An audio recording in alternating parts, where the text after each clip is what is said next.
This is the World Organic News, the week ending 30th of April 2018. John Moore reporting. As we've discussed before, we have a new vision statement for the blog and podcast: decarbonise the air and recarbonise the soil. With this in mind, I'm calling on my listeners to put forward ideas for an interview episode once a month. If you know anyone who is doing either part of the vision, I'd love to hear from them, or indeed from you if you're on the front line doing the work. A big thank you to all those who have stepped forward to share their stories. These will be hitting the feed sometime in May, so this episode is a little late compared to the usual schedule. Let me explain. Since the 9th of April, both Mrs. World Organic News and I have been on the move. Firstly, to my daughter's wedding in Wellington, the capital of New Zealand. A wonderful night was had by all, and she did look delightful. From there, we spent 41 hours on the 11th of April, from the front end of the international time zone to the back end via the international date line, through Hawaii and finally to Los Angeles.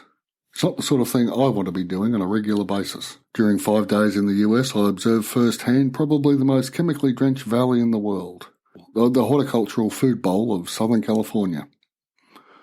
I also spotted what appeared to be the much-reported Latino workforce in the fields and sprayers everywhere.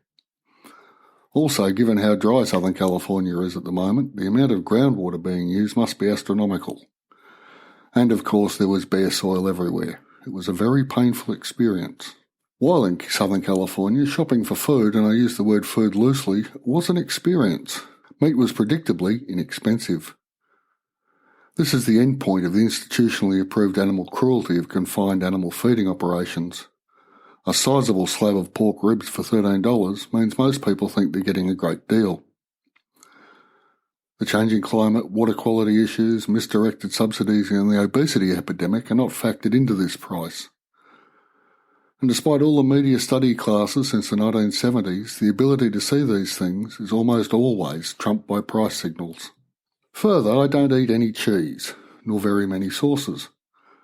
So that way I am forced to taste the actual food being served. This is usually a good thing.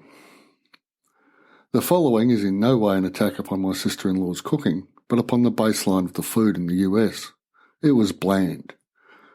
Meat's designed to be a carrier for cheese and sauces rather than a flavour in itself. It was really disappointing. And not surprisingly, my digestive system reacted poorly to this change in diet. After a 5-day sojourn with the in-laws, we headed to Ireland, and it is from this fair republic I am now podcasting. All of the other April shows were pre-recorded in the Antipodes, which is why they were published at the usual time. After 12 days in East Cork, I think I'm finally over jet lag, but who's to know with these things? We are ensconced in the village of Shanagarry as Mrs. World Organic News attends a 12-week cookery school on a 100-acre farm and food business empire. This is definitely an organic farm in the John Seymour mould. It is not explicitly regenerative.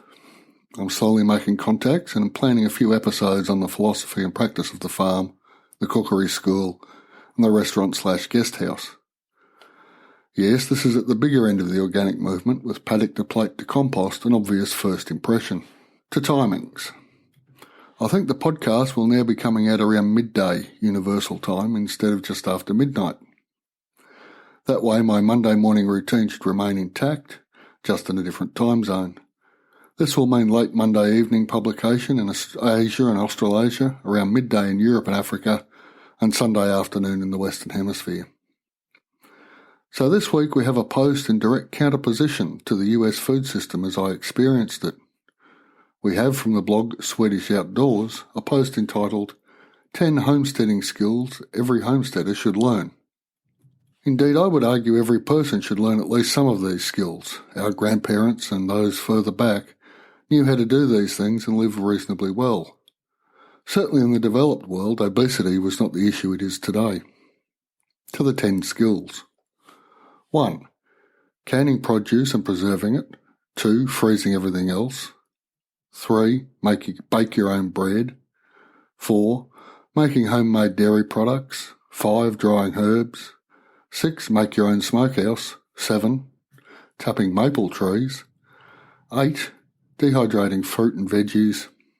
9. Build fences. And 10. Animal raising and training. So let's unpack some of these. 1. Canning and preserving. This is a wonderful way to save money and excess food. In a farming gardening situation, the need is obvious. How many zucchini/courgettes can one family eat before there's a mutiny? But if you live in a suburban-urban situation, you can still make use of this skill. Access to the fruit and vegetable markets allows you to buy produce that is in oversupply and therefore extremely inexpensive. Keep an ear out for reports of gluts in the market. This is your clue to jump in and start preserving. It may only be tomatoes once a year, but it is doable. 2. Freeze everything else. This is obviously a developed world solution, as not everyone has access to freezers. But where you can do this, it is a good idea. 3. Bake your own bread. I'm a big advocate of this. To maintain your green credentials, think carefully about where your flour comes from, organic at least. And starting a sourdough plant means you're not constantly buying yeast, which I've been led to believe is one of the most genetically modified species on the planet. 4. Homemade dairy products. Again, if you have a cow, goat, sheep, etc., it is easier, but you can still get hold of the base ingredients if you want to. Kefir, yogurt and cottage cheese are all easily made. I've done all three with home-produced goat's milk and shop-produced cows. They are surprisingly easy to make and really, really tasty. Number 5, drying herbs. This is a great way to start your garden. Even if you're in a flat, you can grow some herbs in pots. Drying them takes the process one step further, a simple process that extends your growing season, or more particularly, your eating season. Numbers 6, 7, 9 and 10, make your own smokehouse, tapping maple trees, build fences and animal raising and training, are all skills useful to the smallholder. Equally, you're not going to get many maple trees in Africa, Australasia or South America, so that skill is probably more location specific. But number 8, dehydrating fruit and vegetables, is very much similar to number 2 for the urban-suburban listeners. Find them cheap and store them for later. The point remains we can all move towards a homesteading mentality, no matter where we live.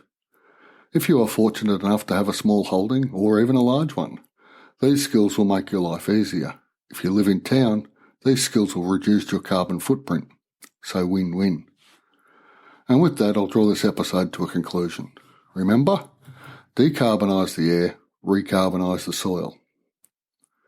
As a podcast listener, you may be thinking of producing your own podcast, but you're not sure where to begin. Drop over to mrjohnmoore.com and check out my course. I've been teaching this at community colleges around town and have developed an online version. There's a link in the show notes to some checklists which will get you started. I'd love to help you into podcasting, so if you're interested, have a look. A transcript of this episode is available at worldorganicnews.com. Thanks for listening. I'll be back next week.